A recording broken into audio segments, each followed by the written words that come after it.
بسم اللہ الرحمن الرحیم۔ تمام مسلمانوں کو ربیع الاول کی آمد مبارک ہو۔ رسول کریم صلی اللہ علیہ وسلم کا اسم مبارک محمد صلی اللہ علیہ وسلم ہے اور آپ عبداللہ بن عبد المطلب کے بیٹے ہیں۔ یہ عبداللہ رسول اللہ کے والد اور اپنے باپ کے سب سے چھوٹے بیٹے تھے۔ یہ عبداللہ زبیر اور عبد مناف یعنی ابو طالب عبد المطلب کے بیٹے ایک ماں سے تھے۔ ان کی ماں فاطمہ بنت عمرو بن عائز بن عمران بن مخزوم تھی۔ یہ ابن اسحاق کی روایت ہے۔ ہشام بن محمد کی روایت یہ ہے کہ عبداللہ بن عبد المطلب رسول اللہ صلی اللہ علیہ وسلم کے باپ اور ابو طالب جن کا نام عبد مناف ہے اور زبیر اور عبد القعبہ عاتقہ برہ اور امیمہ عبد المطلب کی اولاد حقیقی بہن بھائی تھے۔ ان سب کی ماں فاطمہ بنت عمرو بن عائز بن عمران بن مخزوم بن یقظ تھیں۔ ایک عورت نے یہ نظر کی کہ اگر میں یہ کام کروں تو میں اپنے بیٹے کی کعبہ کے پاس قربانی کروں گی۔ اس کام کو وہ کر گزری، مدینہ آئی تاکہ اپنی نظر کے متعلق حکم شرعی دریافت کرے۔ پہلے وہ عبداللہ بن عمر کے پاس آئی، انہوں نے اس سے کہا کہ نظر کے متعلق مجھے اللہ کا صرف یہی حکم معلوم ہے کہ اس کو پورا کیا جائے۔ اس عورت نے کہا تو کیا میں اپنے بیٹے کی قربانی کر دوں؟ اس کا ابن عمر نے صرف یہ جواب دیا کہ اللہ نے اس بات کی ممانعت کی ہے کہ تم اپنی جانوں کو قتل کرو۔ اس جواب سے تشفی نہ پا کر اب وہ عبداللہ ابن عباس کے پاس آئی اور ان سے فتویٰ پوچھا۔ انہوں نے کہا صرف ایک اللہ نے حکم دیا ہے کہ تم اپنی نظر کو پورا کرو اور قتل نفوس کی ممانعت کی ہے۔ عبد المطلب بن ہاشم نے نظر مانی تھی کہ جب ان کے 10 لڑکے ہو جائیں گے تو وہ ان میں سے ایک کو قربان کر دیں گے۔ چنانچہ جب یہ تعداد پوری ہو گئی انہوں نے قرآن اندازی کی۔ قرہ عبداللہ بن عبد المطلب کے نام نکلا۔ چونکہ عبد المطلب عبداللہ کو دنیا میں سب سے زیادہ محبوب رکھتے تھے، انہوں نے کہا خدا بندہ عبداللہ کی قربانی قبول ہے یا 100 اونٹ۔ یہ کہہ کر اب انہوں نے عبداللہ اور اونٹوں پر قرہ اندازی کی۔ اس مرتبہ قرہ اونٹوں کے نام نکل آیا۔ یہ واقعہ بیان کر کے ابن عباس نے اس عورت سے کہا کہ میں مناسب یہ سمجھتا ہوں کہ تم اپنے بیٹے کی بجائے 100 اونٹ کی قربانی کر دو۔ یہ بات مروان کو جو اس وقت مدینے کا امیر تھا معلوم ہوئی۔ اس نے کہا کہ ابن عمر اور ابن عباس دونوں نے فتوے میں غلطی کی ہے۔ ایسی نظر جس میں اللہ کی معصیت ہوتی ہو سرے سے جائز ہی نہیں۔ اور عورت سے کہا کہ تو اللہ سے معافی مانگ، توبہ کر، صدقہ دے اور جس قدر خیر تجھ سے ہو سکے وہ کر۔ رہی بیٹے کی قربانی تو چونکہ اللہ تعالیٰ نے اس کی ممانعت فرما دی ہے اس لیے وہ کسی طرح جائز ہی نہیں۔ مروان کے اس فتوے کو لوگوں نے بہت پسند کیا اور وہ اس سے بہت خوش ہوئے اور اسی کو انہوں نے صحیح سمجھا، اور پھر یہی عام فتویٰ ہو گیا کہ جس بات میں اللہ کی معصیت ہوتی ہو سرے سے جائز نہیں۔ نظر کے متعلق مذکورہ بالا بیان قبیصہ بن ضریب کا ہے۔ ابن اسحاق کا یہ بیان یہ کہ جب عبد المطلب کا زمزم کے کھودنے کے وقت قریش سے جھگڑا ہوا اور ان کو دبنا پڑا، انہوں نے نظر مانی کہ اگر ان کے 10 بیٹے پیدا ہوئے اور وہ ان کی زندگی میں سن بلوغ کو پہنچ کر ان کی حمایت کے قابل ہو گئے تو وہ ان میں سے ایک کو کعبہ میں اللہ کے لیے قربان کر دیں گے۔ چنانچہ جب ان کے 10 بیٹے ہو گئے اور ان کو اطمینان ہو گیا کہ اب یہ ان کی حمایت اور مدافعت کریں گے، انہوں نے ان کو جمع کیا اور اپنی منت سے اطلاع دی اور خواہش کی کہ تم میری اس نظر کو پورا کرو۔ انہوں نے باپ کی خواہش کے سامنے سر تسلیم خم کر دیا اور پوچھا مگر اس پر عمل کیسے ہوگا؟ عبد المطلب نے کہا کہ تم میں سے ہر ایک پانسا سے اس پر اپنا نام لکھ لائے۔ جس پر وہ اپنے نام لکھ کر لے آئے، عبد المطلب کعبہ کے عین وسط میں حبل کے پاس آئے۔ یہ مکہ میں قریش کا سب سے بڑا بت تھا۔ اور کعبہ کے عین وسط میں ایک کنویں پر رکھا ہوا تھا، اور اس کنویں میں کعبہ کے چڑھاوے ڈالے جاتے تھے۔ اس بت کے پاس 7 پانسے تھے، ہر ایک پر ایک تحریر کندہ تھی۔ ایک تحریر میں تھا دیت۔ چنانچہ جب قریش میں دیت کے متعلق اختلاف رائے ہوتا کہ کون اسے ادا کرے، تو ان 7 پانسوں کو ملا کر ڈالتے، اور جس کے نام دیت کا پانسا نکل آتا وہی دیت ادا کرتا۔ ایک پانسا پر ہاں لکھا تھا۔ جب قریش کوئی کام کرنا چاہتے تو انہیں پانسوں کو ملا کر ڈالتے، اگر جواب میں ہاں نکلتا اسے کر گزرتے۔ ایک پانسا پر نہیں لکھا تھا، اگر پانسے پر نہیں نکل آتا تو جس کام کے لیے انہوں نے پانسے ڈالے تھے اسے وہ نہ کرتے۔ ایک پانسے پر لکھا تھا تم میں سے، ایک پر لکھا تھا ملا ہوا، ایک پر تھا تمہارے غیروں میں سے، ایک پانسا پر تھا پانی۔ جب قریش کنواں کھودنا چاہتے تو اس پانسا کو دوسرے کے ساتھ ملا کر ڈالتے، اگر جواب میں یہ پانسا نکل آتا تو کنویں کھودتے۔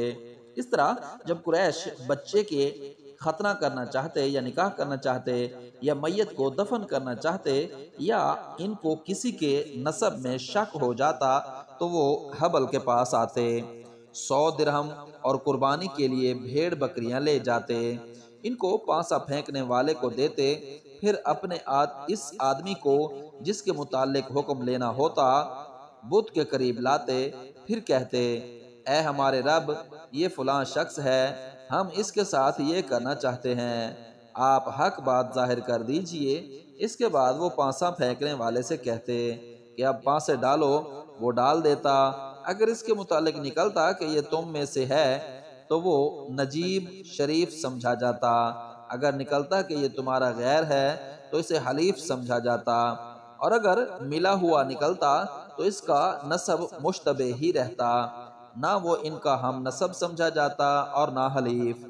اشتباہ نسب کو دور کرنے کے علاوہ اگر کسی اور معاملے کے متعلق جس کو وہ کرنا چاہتے ہوں وہ پانسے ڈلواتے اور اس میں ہاں نکل آتا تو اس کام کو وہ ضرور کرتے، اور اگر نہیں نکلتا تو وہ اس کام کو اور 1 سال مؤخر کر دیتے اور آئندہ سال پھر اس کے متعلق پانسا ڈلواتے، غرض کہ اس طرح وہ اپنے تمام معاملات کو اسی دستور پر انجام دیتے تھے۔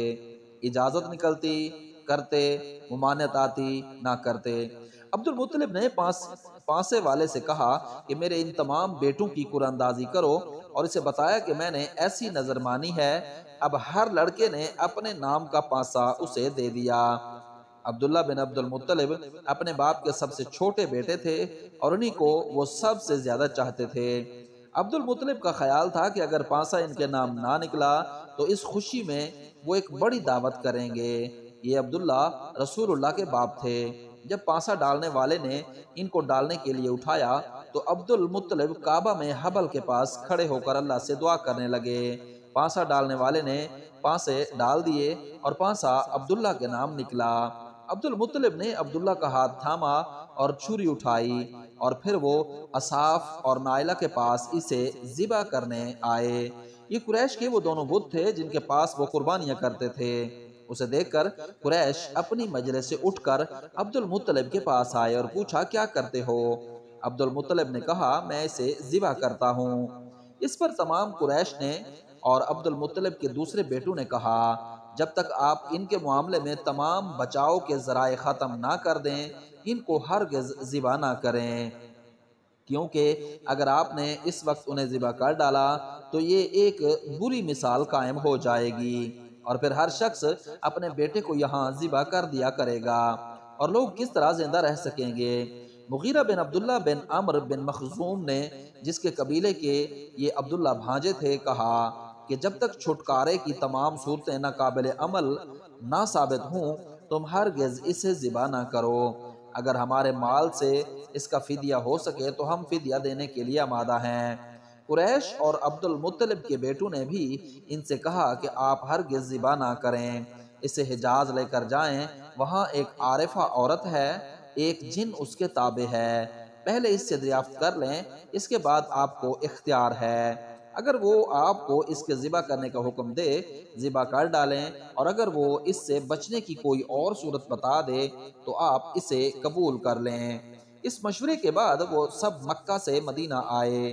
یہاں آ کر معلوم ہوا کہ وہ عورت خیبر میں ہے۔ یہ خیبر میں اس کے پاس آئے، اس سے ملے۔ عبداللہ نے عبد المطلب نے اپنی نظر کا سارا قصہ اسے سنایا اور پوچھا کہ اس صورت میں کیا کیا جائے۔ اس نے کہا آج تو جاؤ، میرے تابع کو آنے دو، اس سے دریافت کرتی ہوں۔ وہ سب کے سب اس کے پاس سے چلے آئے۔ وہاں سے آ کر پھر عبد المطلب اللہ کی جناب میں التجا اور دعا کرنے کھڑے ہو گئے۔ دوسرے دن صبح کو پھر یہ سب لوگ اس عارفہ کی خدمت میں حاضر ہوئے۔ آج اس نے کہا کہ ہاں مجھ کو خبر مل گئی ہے، یہ بتاؤ تمہارے ہاں جان کی دیت کیا ہے؟ انہوں نے کہا 10 اونٹ، اور یہی مقررہ دیت ہے۔ اس عورت نے کہا کہ اب اپنے گھر جاؤ اور اپنے آدمی اور 10 اونٹوں کو ایک جا کر کے ان پر قرعہ اندازی کراؤ۔ اگر قرعہ تمہارے آدمی کے نام نکلے تو ان کی تعداد میں 10 کا اضافہ کرتے جانا اور قرعہ اندازی کرتے رہنا، اور اگر اونٹوں پر قرعہ نکل آئے تو بس ان کو ذبح کر دینا، کیونکہ اونٹوں کے نام قرعہ نکل آنے سے معلوم ہو جائے گا کہ تمہارا رب راضی ہو گیا ہے اور تمہارا آدمی بچ گیا۔ عبداللہ کی دیت۔ یہ اس کے پاس سے چل کر پھر مکہ آئے اور اس تجویز پر عمل کرنے کے لیے تیار ہو گئے۔ عبد المطلب کعبہ کے وسط میں حبل کے پاس کھڑے ہو کر اللہ سے دعا کرنے لگے۔ اس مرتبہ بھی قرعہ عبداللہ کے نام نکلا۔ اب انہوں نے اونٹوں میں 10 کا اضافہ کر کے ان کی تعداد 20 کر دی، اور پھر قرعہ اندازی ہوئی۔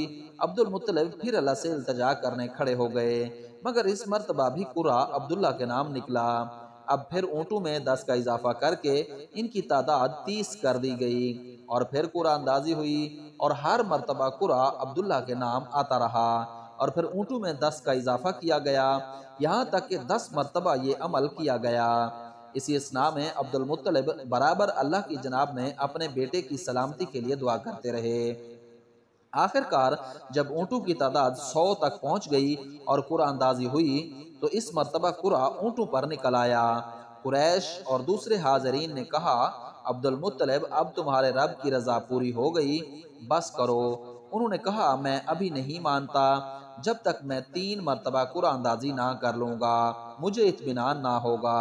چنانچہ دوبارہ ان 100 اونٹوں اور عبداللہ کے درمیان قرعہ اندازی ہوئی۔ عبد المطلب بدستور کھڑے ہوئے دعا کرتے رہے۔ اس مرتبہ بھی قرعہ اونٹوں پر نکلا، اور جب دوسری اور تیسری بار بھی قرعہ اونٹوں پر نکل آیا تو اب انہوں نے وہ اونٹ وہاں ذبح کر دیے اور بغیر روک ٹوک کے وہیں چھوڑ دیے کہ آدمی یا جانور جس کا جی چاہے ان کو کھا لے۔ قربانی کے بعد وہ اپنے بیٹے عبداللہ کا ہاتھ پکڑے ہوئے کعبہ سے واپس جانے لگے۔ بنو اسد کی ایک عورت ام کتال بنت نوفل بن اسد بن عبد العزا، ورقہ بن نوفل بن اسد کی بہن کے پاس سے جو کعبہ میں موجود تھی، ان کا گزر ہوا۔ اس نے عبداللہ کے چہرے کو دیکھ کر کہا تم کہاں جاتے ہو؟ عبداللہ نے کہا میں اپنے باپ کے ساتھ ہوں۔ اس نے کہا جس قدر اونٹ تمہارے فدیہ میں ذبح کیے گئے ہیں وہ میں تم کو دیتی ہوں، تم اس وقت مجھ سے ہم بستر ہو جاؤ۔ عبداللہ نے کہا میرے ساتھ میرے باپ ہیں، میں ان کی خلاف مرضی کوئی بات نہیں کروں گا اور نہ ان سے جدا ہونا چاہتا ہوں۔ عبد المطلب اسی طرح عبداللہ کو لیے ہوئے کعبہ سے باہر آ گئے اور انہیں وہب بن عبد مناف بن زہرہ کے پاس، جو اس وقت اپنی عمر اور شرافت کی وجہ سے بنو زہرہ کا رئیس تھا، لے کر آئے، اور عبداللہ کی شادی آمنہ بنت وہب سے جو با اعتبار شرافت، نسب اور مرتبہ کے تمام قریش میں سب سے افضل خاتون تھی، کر دی۔ یہ آمنہ بنت عبد العزا بن عثمان عبد الدار بن قصائی کی بیٹی تھی، اور برہ ام حبیب بنت اسد بن عبد العزا بن قصائی کی بیٹی تھی، اور ام حبیب بنت اسد برہ بنت عوف بن عبید بن حویج بن عدی بن کعب بن لوائی کی بیٹی تھی۔ شادی کے بعد وہب ہی کے مکان میں عبداللہ نے ان سے خلوت کی، اور اسی وقت محمد صلی اللہ علیہ وسلم شکم مادر میں بصورت حمل جلوہ افروز ہوئے۔ جب عبداللہ آمنہ کے پاس سے برآمد ہو کر پھر اس عورت کے پاس آئے جس نے اپنے کو ان کے لیے پیش کیا تھا، عبداللہ نے ان سے کہا آج کیوں تم میرے سامنے وہ بات پیش نہیں کرتی جو کل کی تھی؟ اس نے کہا آج تمہاری پیشانی پر وہ نور نہیں ہے جو کل تھا، وہ جاتا رہا اور مجھے تمہاری ضرورت نہیں۔ واقعہ یہ تھا کہ یہ عورت اپنے بھائی ورقہ بن نوفل سے، جو نصرانی ہو گیا تھا اور جس نے عیسائیوں کی مذہبی کتابوں کے مطالعے سے اس مذہب میں بڑا مرتبہ حاصل کر لیا تھا اور آئندہ کی خبروں سے واقف تھا، سنا کرتی تھی کہ قریش میں اولاد اسماعیل سے ایک نبی پیدا ہونے والا ہے۔ اس سلسلے میں دوسری روایت اسحاق بن یسار کی یہ ہے کہ آمنہ بنت وہب بن عبد مناف بن زہرہ کے ساتھ عبداللہ کی ایک عورت اور تھی، یہ اس کے پاس آئے مگر چونکہ اس نے مٹی میں کچھ کام کیا تھا اور اس وجہ سے اس کے جسم پر مٹی لگی ہوئی تھی، انہوں نے اس وقت اس عورت کو مباشرت کے لیے کہا مگر مٹی سے میلا ہونے کی وجہ سے اس نے آنے میں دیر کی۔ عبداللہ نے اس کے پاس سے نکل کر وضو کیا اور بدن پر سے مٹی دھو ڈالی اور اب مباشرت کے ارادے سے آمنہ کے پاس آئے اور اسی وقت محمد صلی اللہ علیہ وسلم بشکل حمل شکم مادر میں جلوہ افروز ہوئے۔ وہاں سے نکل کر عبداللہ اب پھر اپنی پہلی عورت کے پاس آئے اور کہا جی چاہتا ہے؟ اس نے کہا نہیں، جب پہلے تم میرے پاس آئے تھے اس وقت تمہاری دونوں آنکھوں کے بیچ میں ایک نور روشن تھا، تم نے اس وقت مجھ سے مباشرت کی خواہش کی، میں نے انکار کر دیا، تم آمنہ کے پاس چلے گئے، اب وہ خود اس کے پاس چلا گیا۔ ارباب سیر کہتے ہیں کہ یہ عورت کہا کرتی تھی کہ عبداللہ میرے پاس آئے، اس وقت ان کی پیشانی پر ایسا نور تھا جیسا گھوڑے کا چاند تارا، میں نے ان سے جماع کی خواہش کی مگر انہوں نے انکار کر دیا اور وہ آمنہ بنت وہب کے پاس چلے گئے، ان سے ہم بستر ہوئے اور اسی وقت بطن آمنہ میں محمد شکل حمل میں مستقر ہوئے۔ ابن عباس کی روایت ہے کہ جب عبد المطلب عبداللہ کو لے کر ان کی شادی کرنے چلے تو وہ بنی خاشم کی ایک کاہنہ فاطمہ بنت مر کے پاس سے، جو اہل تبادلہ کی ایک یہودیہ عورت تھی اور جس نے یہود کی بہت سی مذہبی کتابیں پڑھی تھیں، گزرے۔